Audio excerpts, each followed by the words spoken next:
Bonjour à tous, alors bonjour à tout le monde. On a parlé sextoy en bois avant-hier, vous vous rappelez. Hier c'était coussin en forme de fesses.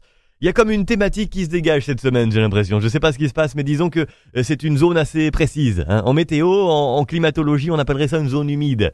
Un peu comme un sous-bois. Il peut y avoir de la mousse ou des champignons, enfin bref, des champignons, tout ça.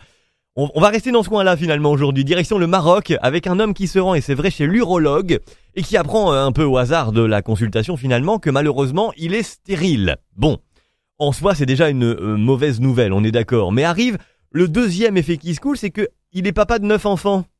Alors quand t'es stérile et papa de 9 enfants, il y a deux choix qui s'offrent à toi. Ou c'est le miracle de la vie, où on se fout de ta gueule. Il y a pas de juste milieu. Sa femme s'est foutue de ta gueule, hein, voilà. Parce que tu peux tromper une fois, mais pas 15. Bon, tu peux tromper 2 fois, mais pas 15. Tu vois le concept? 9 enfants. Il y a pas de, on s'était disputé, on avait fait un break, machin est venu me consoler. Et voilà, je t'ai trompé. Non, les 9 enfants, c'est pas un accident, quoi.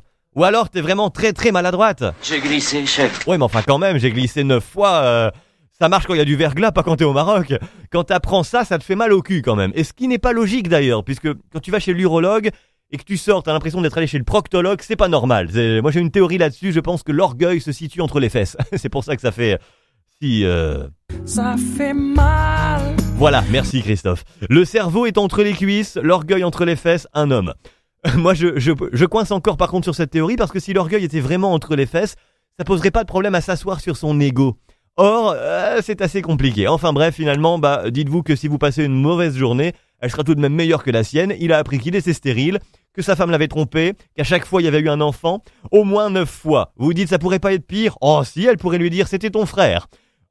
Ça peut être pire, elle pourrait dire c'était ton frère et ton père.